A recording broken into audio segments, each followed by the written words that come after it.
Oi cinéfilos, meu nome é Carolina e bem-vindos a mais um vídeo do Assistam o Filme. E no vídeo de hoje eu vim falar sobre o lançamento da semana passada, que é o filme O Assassino. Após cometer um erro, um assassino de aluguel sofre uma consequência e resolve sair em uma caçada internacional atrás de seus contratantes em busca de vingança. O filme tem direção de David Fincher e roteiro escrito por Andrew Kevin Walker, que também trabalhou com o diretor no filme Seven e ajudou ele em Clube da Luta e Vidas em Jogo. O filme também marca a segunda parceria entre o David Fincher e a Netflix, sendo a primeira delas o filme Mank em 2020. Que assim, não agradou muitas pessoas. Eu vou falar uma breve recapitulação sobre o filme, que eu gostei, só que eu acho que faltou ali um pouco de contextualização. Eu sinto que ele é um filme muito legal pra quem sabe bastante ali sobre a época e conhecia cada um dos personagens que envolvem essa história. Mas voltando para O Assassino, o filme é baseado em uma série de HQs francesas de mesmo nome, escrita por Alexis Nollet. Na história acompanhamos um frio e calculista assassino de aluguel que vive a vida como um ninguém, apesar de ter vários nomes ao longo do filme para se disfarçar, que um dia, depois de sofrer uma consequência por conta de um erro,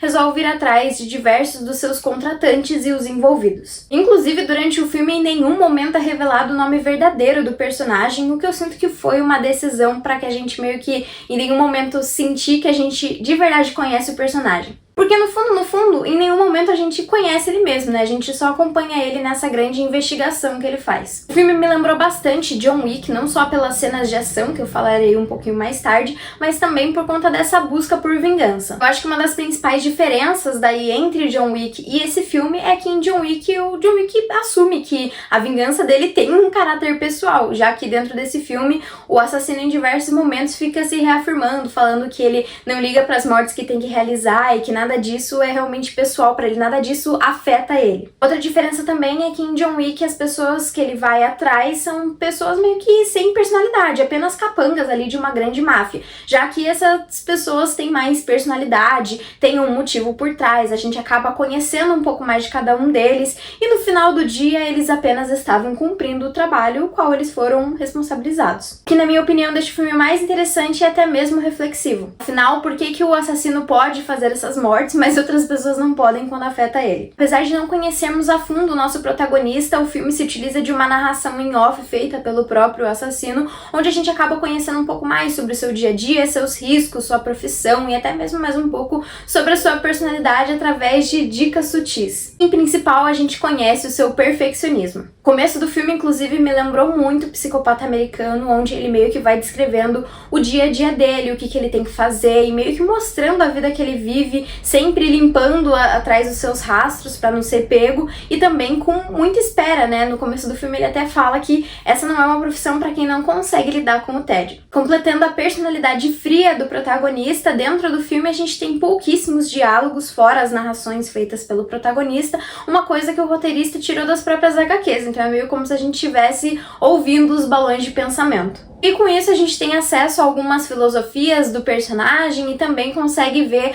a maneira como ele observa os outros. A caçada do protagonista é dividida em diversas partes, até mesmo para ir lembrando o espectador que ponta solta ali de toda aquela história que ele vai fechar. E meio que durante essa caçada a gente acompanha pequenas histórias diferentes, né? Já que em cada um ele meio que encontra uma pessoa diferente que foi responsável ali pela consequência que ele sofre. E essas histórias acabam se tornando mais diferentes ainda por conta delas se passarem em locais diferentes do mundo. Então tem uma que é em Paris, outra que é na República Dominicana, uma que é em Nova York, enfim, ele passa por diversos lugares. E uma coisa interessante é que dentro do filme em nenhum momento é mostrado o glamour desses lugares, não é mostrado Paris, né, como a gente geralmente vê nos filmes, é mostrado Paris, como se fosse normal ali ele sempre viajar ali pelo mundo e passar por aqueles lugares e ele, tipo, nem se importa mais. Meio que evidenciando quão rotineiro aquilo é dentro da sua vida. A violência dentro do filme também é extremamente brutal e crua, mas ainda assim muito realista,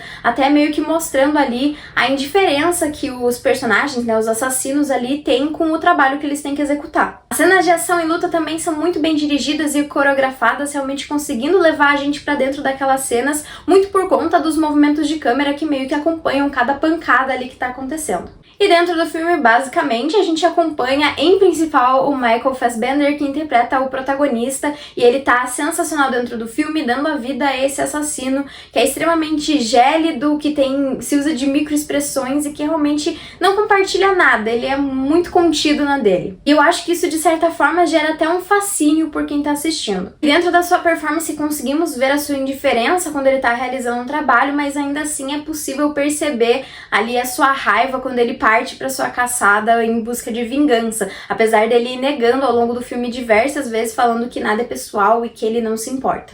E eu acho que isso torna o personagem ainda mais interessante, porque a gente percebe como ele se vê uma pessoa diferente, de certa forma melhor que os outros, partindo quase para uma arrogância. Mas, apesar de eu amar o David Fincher, eu devo admitir que esse filme não foi pra mim. Eu me desconectei da narrativa em diversos momentos porque eu acho que eu não gosto muito desse estilo de filme. Eu também não amei John Wick quando eu assisti. Então, diversas vezes eu me desconectei e eu sinceramente não tava ligando muito pra nenhum dos personagens. Eu tava ligando o suficiente pra não querer que o Michael Fassbender morresse, mas muito mais porque eu já gosto do ator por conta dele ser o Magneto em X-Men do que por conta do personagem dele dentro do filme. No final, eu tinha muitas expectativas sobre esse filme e eu acabei me decepcionando bastante, assim. Mas eu acho que é a mesma coisa que eu falei sobre Asteroid City. Eu acho que não tem como falar que esse filme é ruim.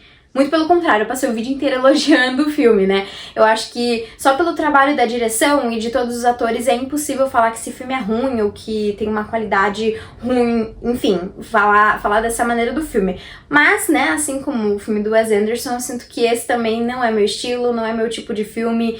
Não gostei tanto e prefiro muito mais as outras obras do David Fincher, como Garota Exemplar, Seven, Clube da Luta, do que esse filme. Ele é legal, assim, mas eu esperava muito mais. E eu vou ser sincera, eu acho que eu acabei ficando triste por não ter amado o filme. Mas bom, pra mim esse filme tem uma nota de 7.4 e ele tá disponível na Netflix. Mas então foi isso, pessoal. Se você gostou do vídeo, não esquece de curtir, compartilhar e comentar o que você achou de The Killer, se você gostou, se você se decepcionou, e comentar também qual que é o seu filme favorito do diretor David Fincher. Então foi isso e até o próximo vídeo.